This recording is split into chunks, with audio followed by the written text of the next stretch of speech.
All right. I was thinking about I'm sure this won't actually be addressed in court, but I was thinking about what I would like to say about this subject about arrest warrants because it's just stupid what they were doing with my arrest warrant.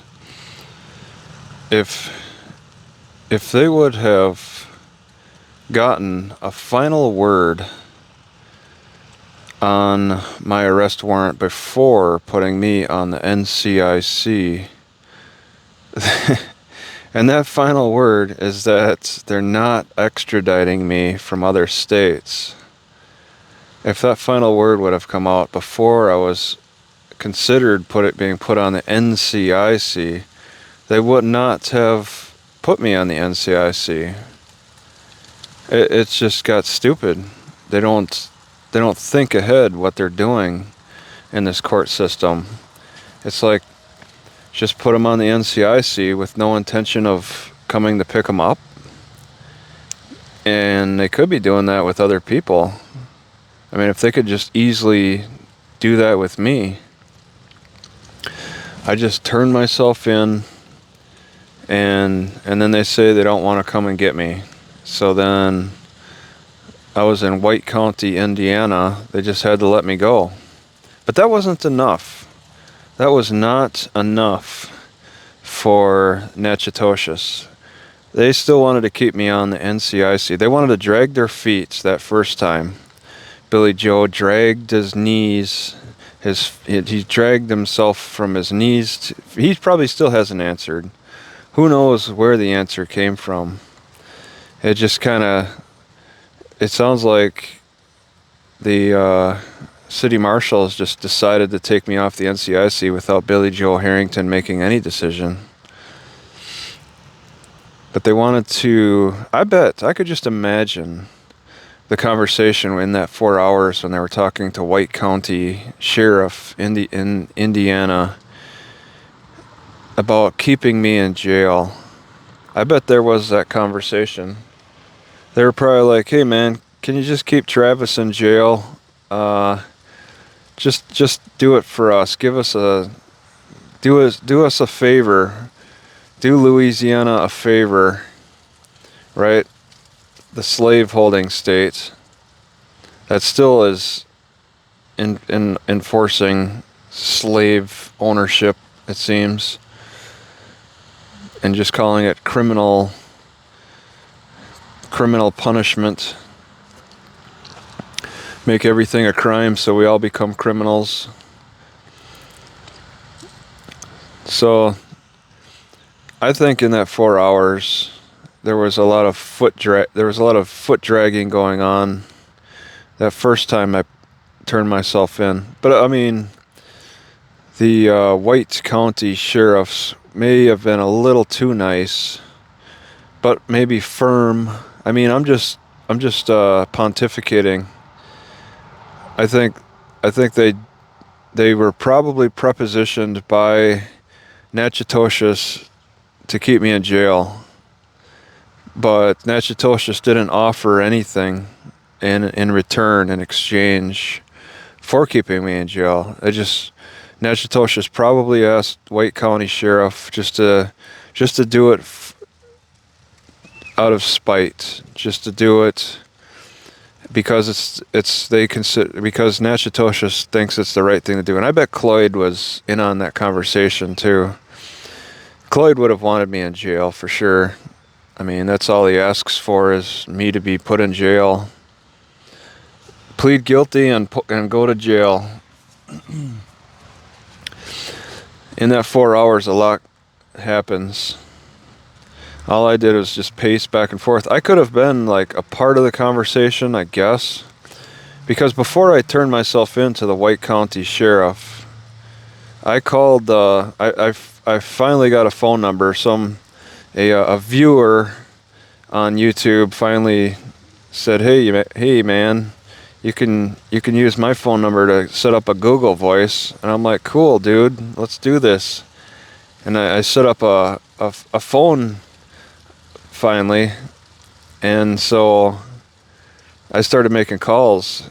And I think Cloyd saw this as a move of desperation on my part. Like I started calling them because I really got desperate about having a warrant out for my arrest. But there's other factors. I just had a buddy who decided to help out and let me use their phone number so that I could make calls. And I did. I mean, I would have been making calls before the warrant went out. I would have been making calls a lot sooner than that, down to Natchitoches, try to figure things out over the phone. But I was entirely reliant on email with them, and they generally don't respond. So I got that phone number, and I don't care who, I share it on YouTube. I don't care who knows it. If you want to leave me a message, go ahead. It's just a Google Voice number. I don't have any ringer. It's just, I just see in the history if somebody called or left a message, and I'll respond. I don't get many calls, despite what people say about me getting harassed over the phone or whatever. I don't feel like I'm getting harassed. I don't have many viewers really, so it's not a problem. I give out my email, I give out my phone, all social media, all that. That's not a problem for a low count YouTuber. So I got the phone, I made a call to the district attorney and left a little message, and then Cloyd Benjamin called a few hours later, and he just said, he was a Cloyd Benjamin. I got his voicemail. I've been thinking about, I'm keeping the voicemail, and I was thinking about maybe using his voice for AI sometime in the future. There seems to be a lot of good AI programs. You could train him to use certain voices. I'd like to use his voice for AI, especially for trial number 1. I guess maybe trial number 2 too, because it's probably going to get more ridiculous at this next trial on November 12th. But he responded, and he was very responsive, and it's extremely rare that he would respond. I mean, very unlikely, and he has not responded since. I've been calling the DAs after I turned myself in, after about the second time, after I was taken off of, I called, the timing of it all is something I'm starting to forget. I might have called the DAs again a second time, now that I'm thinking about it, and just didn't get a response. Right before I was going into White County to turn myself in, I think I was asking questions about turning myself in?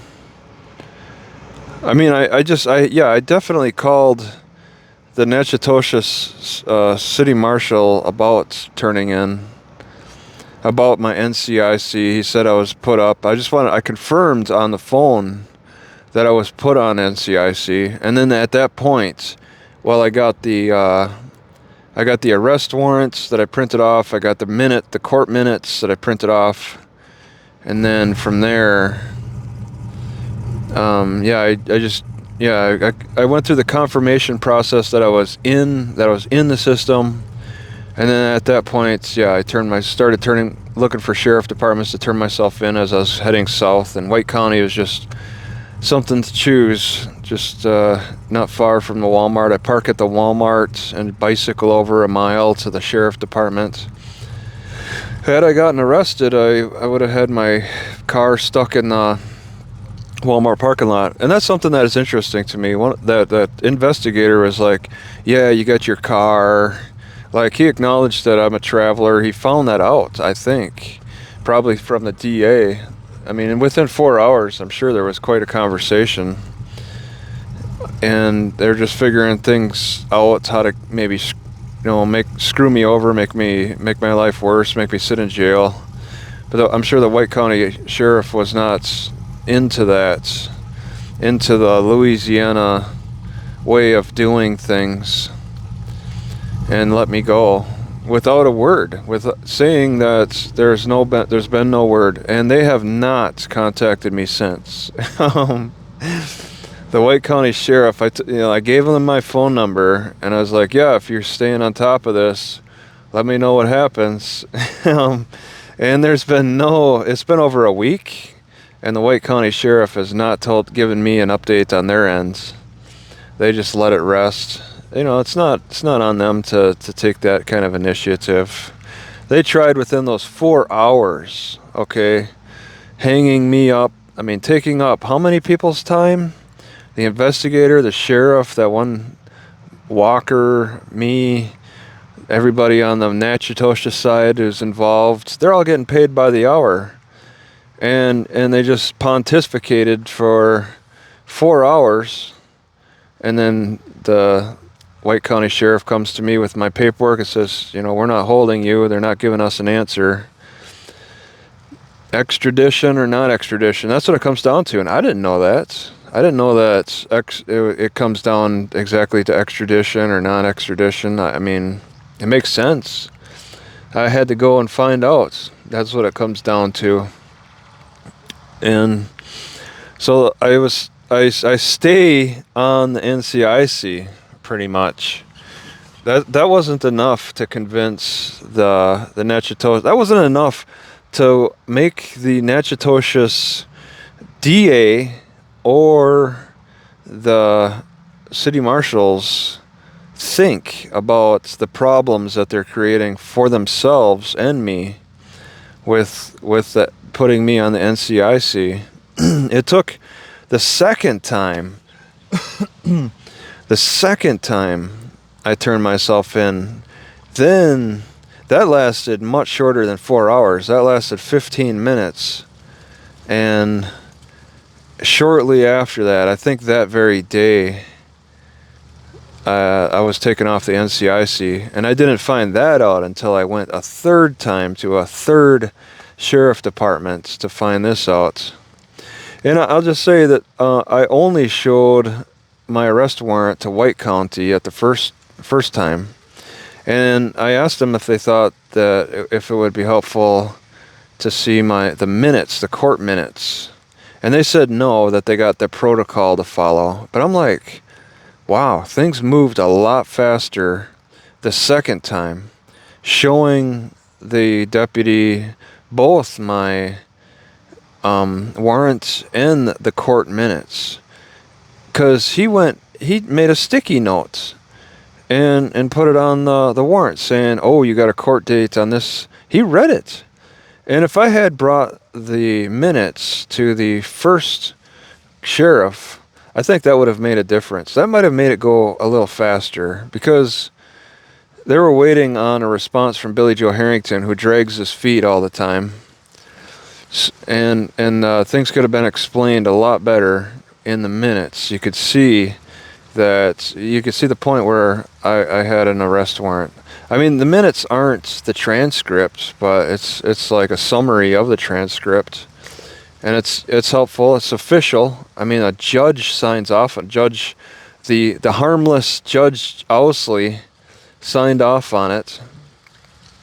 He's still involved in my case, and it's too bad I got to deal with only city judges. I dealt with one district or parish judge for like the bail hearing over the phone when I was in jail.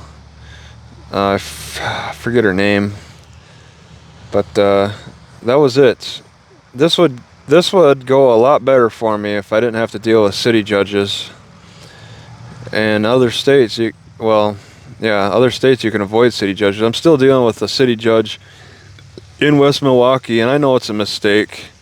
I'm still in the discovery phase with them until they say that I've got, if she says I got enough discovery without me seeing the police policies or the training records of my arresting officers, then we're done. I'm out of city court. I'm going to request to get out of city court. And I don't think I'm stuck in city court in Wisconsin like I am in Natchitoches. In Louisiana, anywhere you go with a charge in similar nature, misdemeanor stuff. So number 2 was the district attorney is the one who's making the calls. They were convinced after the second time. They could see a pattern developing that I was going to be turning myself in multiple times. And then they made the order to pull me off. So apparently I'm only on warrants because each state has their warrants. And I'm interested in seeing what Louisiana has on me for warrants and how they want to deal with that. So that's another step. But yeah, you can get yourself removed from the NCIC if you bring paperwork to the sheriff's department outside of the state. I mean, I want to try to be on good standing with Louisiana, but I really don't like them. I think it'd be better. I think it would suit them. It would suit the nature of their legal system in Louisiana just to be in bad standing with them, because I'm sure there's a lot of other people in bad standing, and that's just the reputation that they've developed for themselves. So I'm calling to ask more questions about the warrants, because nobody's really explaining anything. There's the city marshal who says, oh, they just took it off for the court dates, but come on, for the court dates? What if I just intentionally miss that court date, stay out of state? Are you really going to put me back on the NCIC? Because you're going to get the same response from me. I'll just start turning myself in again. Are you then, after missing a trial date, it's supposed to be the trial date, after missing the trial date, then you'll decide to extradite? I mean, without knowing for sure, it'd be interesting to study that, because this is all a learning experience, and it's interesting. I'm very curious about how bad they can get. I know they're bad. I mean, they go on, they take the state patrol cars to Las Vegas for fun. They deal drugs within their police departments. So, I mean, they get bad, and they treat the regular civilians much worse than they treat their own people who do much worse things. You just, Thurman Miller just loses his job. That's it, for taking the patrol car or being in the patrol car riding along or something to Las Vegas. They probably do that I could see them. That's what makes me think about being extradited back to Louisiana from out of state. It makes me think it's something fun to think about for me, because I'm like, maybe I could get a detour to Las Vegas on the way back to Louisiana. I mean, if that's something that they're having fun doing. I mean, all these things that the Louisiana police are getting caught for, that's just the tip of the iceberg, what they're getting caught for. Okay? And it's serious stuff. And that's what they're getting caught for. Imagine the things that they're not getting caught for. It's really disturbing. So this is a learning process, and I'm not trying to one-up them, but I mean, that doesn't matter to them. They want to one-up everybody. That's the culture of the courtroom. Lawyers try to one-up each other. There's no cooperation. It's one-upmanship the whole way through. Who can outdo who? That's definitely on the extreme level with Louisiana. They don't think about justice. They just think about one-upping each other, outdoing each other. For what? I mean, at the end of the day, really, is there really making? Is that a style combat in the courtroom, is that really productive for society? I don't see it that way. So yeah, warrants are very abused, and I hope people can see that. If you have a warrant out for yourself, you can definitely take care of it pretty easily and make the people who wrote that warrant look foolish.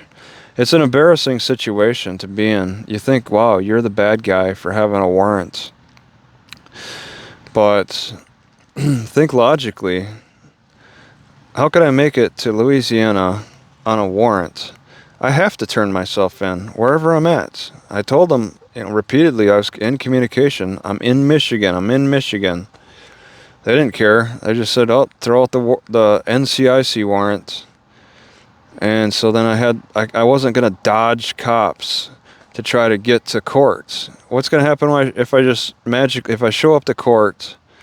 I mean, that'll show that I dodged cops for 1,000 miles. I'm not trying to do that. I'm trying to be upfront about everything here. I want things to go with a more justified path, not dodging cops. And that's what they set up for me. These traps, all these stupid traps, foolish. And I hope people can see that. I mean, that's what I'm trying to show here. It only took 2 times. I wish it would have been 3. I could have been a little bit quicker turning myself in if I had known. I could have tried. If I was fast, I was trying to upload my videos right after each one. And the first one held me for 4 hours. So that really caused a delay. But what if I hit 3 sheriff departments in one day? I was on the plan of hitting 2 in one day. A couple days later after the first, I was on that trajectory. But after on the third one, I found out that I wasn't even on. And it doesn't even matter at that point then. It's just no fun at that point. Because all I'm doing is, when I walk into the sheriff's department, I'm just asking, hey, am I on the NCIC? They're like, nope. Okay, see you later. But when I'm on the NCIC, then there's a whole nother step. They got to contact Louisiana, and Louisiana didn't want to be contacted anymore because they're shady like that.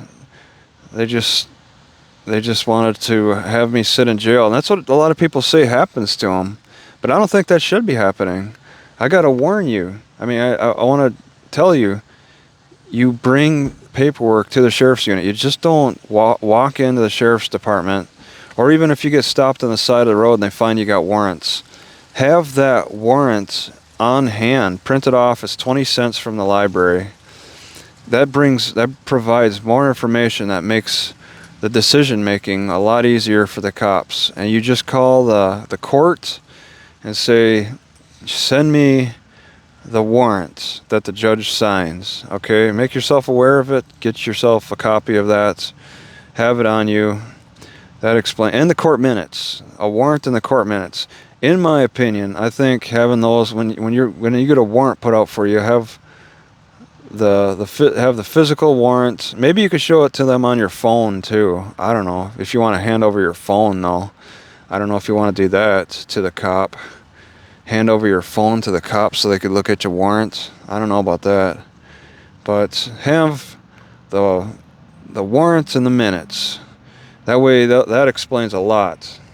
And then the cops can understand what's going on, because they're aware of the court process, and they know if it looks legitimate. If there's a judge signing it at the bottom, a judge signs it at the bottom of the warrant. Oh no, actually, Shanita, the court clerk, signed it at the bottom of the warrant. Who is she? She decided on my warrant, and just the Judge Barber was a witness. I don't understand that. That's what makes the warrant and me being put on the NCIC look like even more of a joke, when the court clerk signs my warrant at the bottom. That makes it all look more like a joke. And then Judge Ousley signs it at the bottom of my minutes. Shouldn't that be the other way around? I mean, it's really stupid what they're doing. They don't think, but they think they got it all on me. They got something over me, but they don't have foresight of their own mistakes at all. It's just ridiculous. All right.